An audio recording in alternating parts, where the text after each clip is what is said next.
SSC CHSL GK PYQ के इस video में हम लोग देखेंगे एसएससी सीएचएसएल 2022 में पूछे गए सभी बायोलॉजी एमसीक्यू।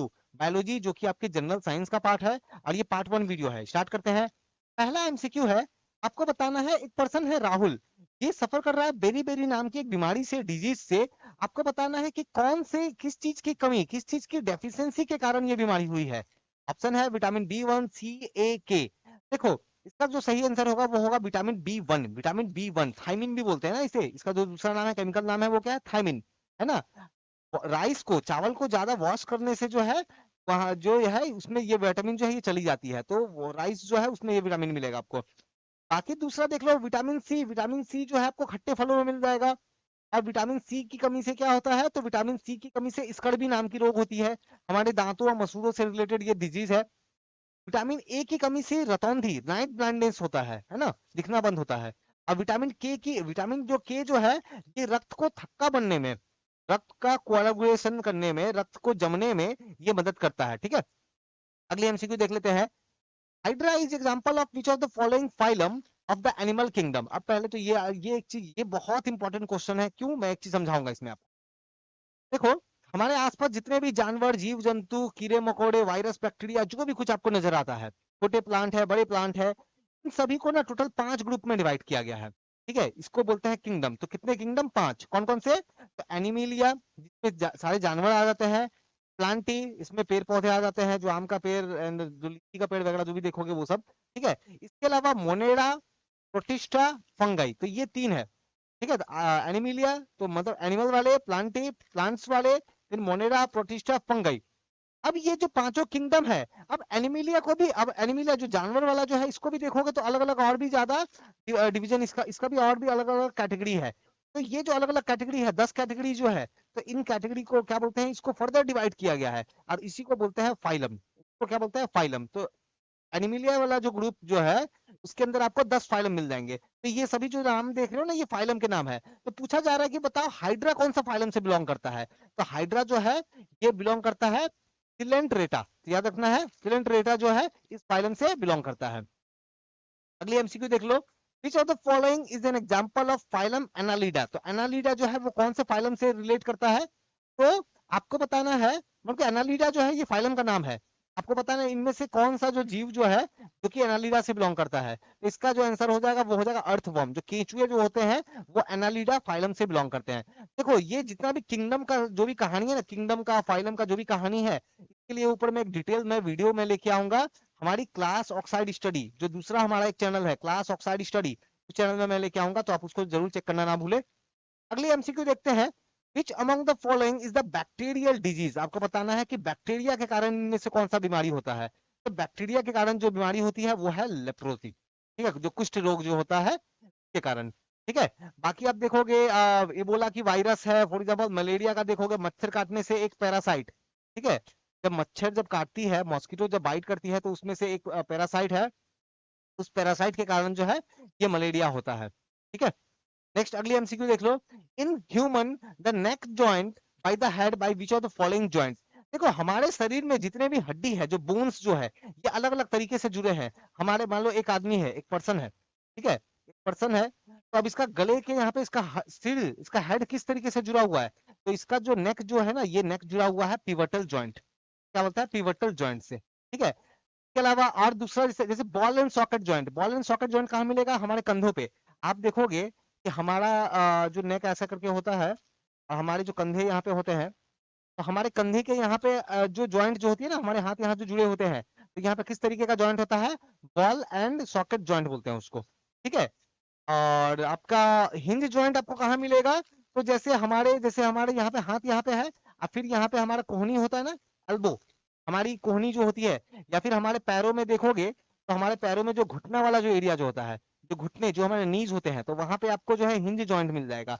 अब फिक्स जॉइंट कहाँ मिल जाएगा, तो फिक्स जॉइंट जैसे हमारे सर के खोपड़ी, हमारा जो सर है, खोपड़ी जो है, वहां पे बहुत सारे हड्डी वगैरह आपस में फिक्स जॉइंट है, तो उनको फिक्स जॉइंट बोलेंगे। देखो, बॉल एंड सॉकेट जॉइंट का खासियत क्या है कि हमारे यहाँ पे आप देखो पूरा इसको ऐसे ऐसे घुमा सकते हो।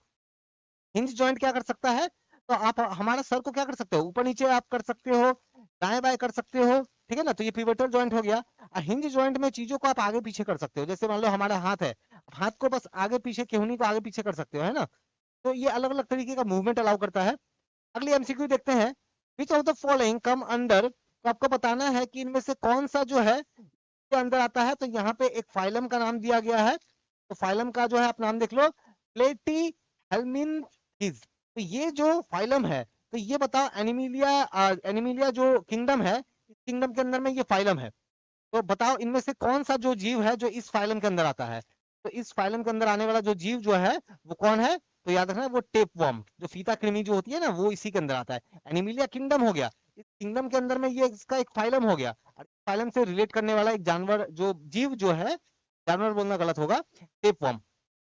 अगली एमसीक्यू देख लो, dash disease last for only short period of time. कुछ बीमारी कुछ समय के लिए होती है, कुछ बीमारी सालों के लिए होती है। तो कुछ समय के लिए जो बीमारी होती है उनको बोलते हैं एक्यूट डिजीज, और जो बहुत लंबे टाइम के लिए तो क्रॉनिक डिजीज होती है। बाकी हेरिडेटरी एंड जेनेटिक समझो, हमारे शरीर में डीएनए है, उसमें जीन जो है ना, जीन हमारा जो जीन जो है, तो हमारे जीन में बदलाव के कारण जो बीमारी आता है उसको बोलते हैं जेनेटिक डिजीज। और हेरिडेटरी डिजीज क्या होती है, मान लो आपके फादर को कोई डिजीज था, फिर वही आपको हो गया, आपके बाद आपके बच्चे को भी वही हो गया। तो जनरेशन, एक जनरेशन से दूसरे जनरेशन में डिजीज ट्रांसफर हो रहा है, वैसे डिजीज को बोलेंगे हेरिडेटरी डिजीज। ठीक है, तो यहाँ पे हिंदी नाम जो है दिया गया है, देख सकते हो आप। अगली एमसीक्यू देखो, what is the percentage of carbon dioxide of air exhaled by the human lungs. हम लोग जब सांस लेते हैं, तो हम लोग वायुमंडल में से सांस लेते हैं, तो लगभग 78% जो है वो नाइट्रोजन लेते हैं, 30% जो है वो ऑक्सीजन हम लोग लेते हैं, और 0.03% क्या, कार्बन डाइऑक्साइड। ये सभी कुछ हमारे फेफड़ों में, हमारे लंग्स के अंदर जाता है। लेकिन जब हम लोग सांस निकालते हैं, जब सांस छोड़ते हैं, तो नाइट्रोजन तो जितना है उतना ही निकल के आता है। 28% नाइट्रोजन लेते हैं और 78% नाइट्रोजन निकल भी जाता है। ऑक्सीजन जो हम लोग लेते हैं ना 21%, लेकिन जब सांस छोड़ते हैं तो वो लगभग 16.16% के आसपास जो है ऑक्सीजन निकलता है। ठीक है, कार्बन डाइऑक्साइड कितना निकलता है, तो कार्बन डाइऑक्साइड CO2 जो है वो लगभग 4.4% के आसपास कार्बन डाइऑक्साइड हम लोग निकालते हैं जब सांस छोड़ते हैं। तो यहाँ आंसर हो जाएगा ऑप्शन 4.4%। अगली एमसीक्यू देखो, certain plant have the green and tender stem, they are usually short and may not have the branches, they are called as। तो कुछ प्लांट को देखोगे एकदम छोटे साइज का होता है, उनका उनका जो स्टेम जो होता है, उनका जो तना जो होता है, वो भी बहुत ही नाजुक सा होता है, ग्रीन कलर का, टेंडर सा स्टेम, उसको इवन खा भी जाओगे। जैसे आप धनिया पत्ता या साग वगैरह जो खाते हैं ना, तो धनिया पत्ता या साग वगैरह के जो प्लांट जो होते हैं, कैसे होते हैं, छोटे छोटे होते हैं, उनका स्टेम वगैरह कोई बड़ी बड़ी ब्रांचेस नहीं होती है, तो उनको क्या बोलते हैं, हर्ब्स। जैसे पुदीना वगैरह का अगर प्लांट आपने देखा तो क्या है, वो हर्ब्स है। ठीक है, ट्री तो पता है, जैसे मैंगो का ट्री, बड़ी सी ट्री होती है ट्री। क्रीपर्स क्या होता है, तो कुछ ऐसे प्लांट्स को देखना जो जमीन में रेंगते हैं।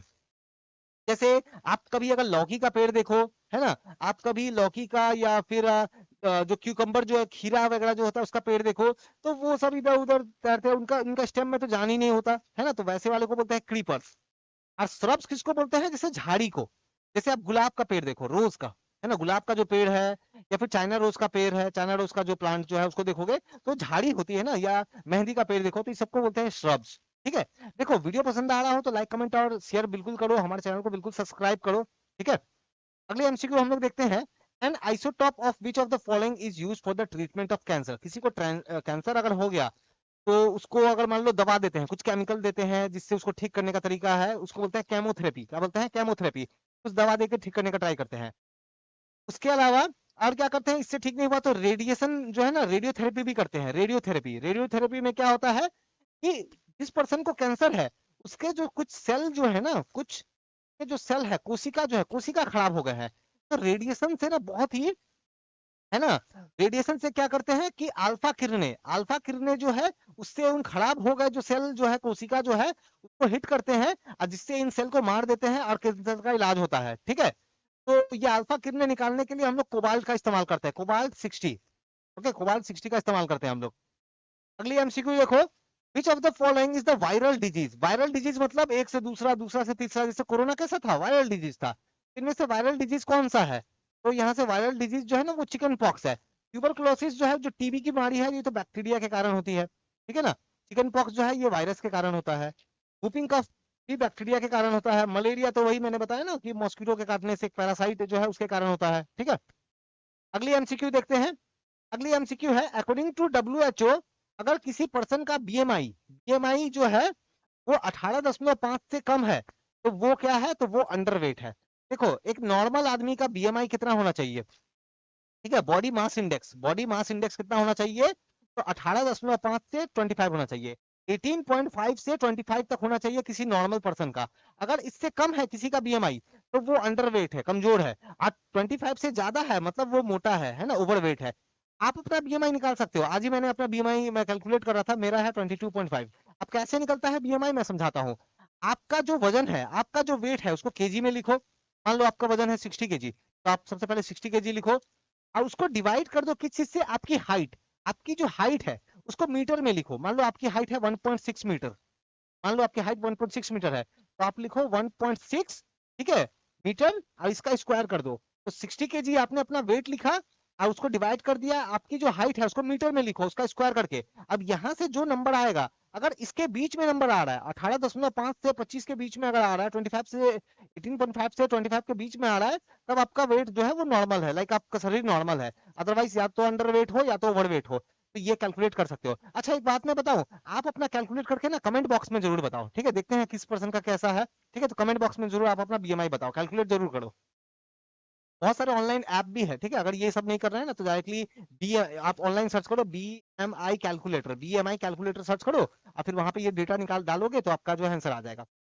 अगला देखते हैं, विच of the following pair of the mineral source is correct. Vitamin A papaya, तो जो पपीता जो होती है पपाया से विटामिन ए, तो हाँ बिल्कुल मिलता है, ठीक है। और आयरन तो स्पिनच है ना, जो पालक साग जो होती है, तो स्पिनच जो होते हैं पालक साग, वो तो बहुत इंपॉर्टेंट रिसोर्स है, बहुत इंपॉर्टेंट सोर्स है किस चीज का, आयरन का, है ना, खून में जो है आयरन जो है उसको बढ़ाता है। अगली एमसीक्यू देखते हैं, चिकनगुनिया एक इन्फेक्शन जो है, डिजीज है, ये ऑफकोर्स मॉस्किटो से होता है। तो कौन से मॉस्किटो से, तो ये होता है आपकी एडीज से, ठीक है। ये डेंगी जो होती है वो भी तो एडीज से होती है ना, डेंगी, ठीक है, जो डेंगू भी बहुत बार बोलते हैं इसको, ये एडीज से होता है। तो याद रखना चिकनगुनिया डेंगीज जो है ये एडीज से होता है, ठीक है। अब मलेरिया जो है वो मलेरिया एनोफिलिस एनोफिलिस से होता है, वो भी कौन सी एनोफिलिस, जो फीमेल, जो मादा एनोफिलिस है उसके काटने से होता है, ठीक है, मलेरिया। अगली एमसीक्यू देखो, at high dose dash kill cancer cell और slow their growth by damaging the DNA cell। थोड़ी देर पहले मैंने बताया कि कैंसर के इलाज करने के लिए क्या करते हैं हम लोग, रेडियोथेरेपी का यूज करते हैं ना। रेडियोथेरेपी अल्फा किरणें जो आती है, एक्सरे की जो किरणें जो है वो आती है, अब वो आकर के जो खराब हो गए हैं सेल है, जो खराब कोशिकाएं जो है उनको मार देती है, और इस तरीके से डीएनए, इस तरीके से जो है वो कैंसर का इलाज किया जाता है। अगली एमसीक्यू देखते हैं, the plant of which of the following plant kingdom are known as the algae. तो जैसे मैंने बताया ना कि एनिमल किंगडम, जैसे अलग अलग किंगडम है ना, कौन से, प्लांटी, एनिमलाई, मोनेरा, प्रोटिस्टा, फंगाई। अब इसमें से जो प्लांटी वाला जो किंगडम है, प्लांट वाला जो किंगडम है, ये प्लांट किंगडम भी देखोगे ना तो ये काफी पार्ट में डिवाइडेड है, 5 पार्ट में डिवाइडेड है। उसमें से ये सब और ये 5 पार्ट क्या है, फाइलम ना, फाइलम है। तो ये सब फाइलम्स के नाम है, ठीक है, ये ब्रायोफाइटा, थैलोफाइटा, एंजियोस्पर्म, ये सब, जिम्नोस्पर्म, ये सब ना फाइलम के नाम है। तो आपसे पूछा जा रहा है कि एल्गी जो है, बताओ वो कौन से फाइलम से बिलोंग करता है। तो एल्गी जो है ये बिलोंग करता है, याद रखना, थैलोफाइटा से। मैंने जैसे फिर से मैंने बताया कि मेरी जो चैनल है क्लास ऑक्साइड स्टडी, वहां पे मैं ये किंगडम वाला जो है ना इसका प्रॉपर एक डिटेल वीडियो लेके आऊंगा, क्योंकि बहुत बड़ा टॉपिक है, यहाँ ये क्वेश्चन में समझाना पॉसिबल नहीं है, इसका मैं अलग से वीडियो लेके आऊंगा। अगली एमसीक्यू देखते हैं, विच of the following is a flat bone. तो हमारे कौन सा बोन जो है, कौन सी हड्डी जो है ना वो फ्लैट होती है। तो हमारे चेस्ट में, हमारे सीने में जो रिब जो है हमारे, है ना, हमारे चेस्ट में जो हड्डी जो होती है वो कैसी होती है, बिल्कुल फ्लैट होती है ना। तो रिस्ट वाला हमारा जो रिब्स बोलते हैं ना उसको, पसलियां, ठीक है। अगली एमसीक्यू देखते हैं, विच of the following is the fat soluble vitamin. देखो विटामिन कौन सा, ए डी ई के को अगर तुमको घोलना है, डिजोल्व करना है, तो ये फैट में डिजोल्व होगा। बाकी जो बी और सी बच गए हैं ना ये आपके वाटर में डिजोल्व हो जाते हैं। यहाँ पे ऑप्शन देखो कौन सा है, विटामिन डी जो है ना ये फैट में घुलेगा, वाटर में नहीं। Next MCQ, which of the following disease is caused by the fungi. तो फंगी के कारण होने वाला डिजीज कौन सा है, तो ये होने वाला है रिंग वॉर्म, ठीक है। जो रिंग वॉर्म जो है, ये जो है बहुत बार वो दाद खाज खुजली टाइप की जो चीज हो जाती है ना वो फंगी के कारण होती है, ठीक है। ट्यूबरकुलोसिस मैंने बता दिया ना, बैक्टीरिया के कारण। कोलेरा जो है ये भी बैक्टीरिया यहाँ पे है। कोविड-19 इसको तो भूल नहीं सकते हैं, वायरस, ठीक है, नहीं, ठीक है, वाइब्रियो कोलेरा जिससे होता है ना, वाइब्रियो कोलेरा उसको बोलते हैं, वाइब्रियो कोलेरा। अगली हम, अच्छा तो यहीं तक ये एंड होता है। तो ये हमारा पार्ट 1 था, ये हमारा पार्ट 1 था। एक और पार्ट लेके आऊंगा तो जहां पे मैं आपके SSC CHSL GK PYQ discuss करूंगा आपके बायोलॉजी टॉपिक से, ठीक है, एक और पार्ट होगा इसका। और हमारी ये कुछ और चैनल है, क्लास ऑक्साइड पीवाईक्यू, अच्छा सॉरी, क्लास ऑक्साइड स्टडी, हमारी class oxide study, class oxide current affairs, class oxide English, तो इन सब चैनल को बिल्कुल चेक करना आप बिल्कुल ना भूले। Thank you.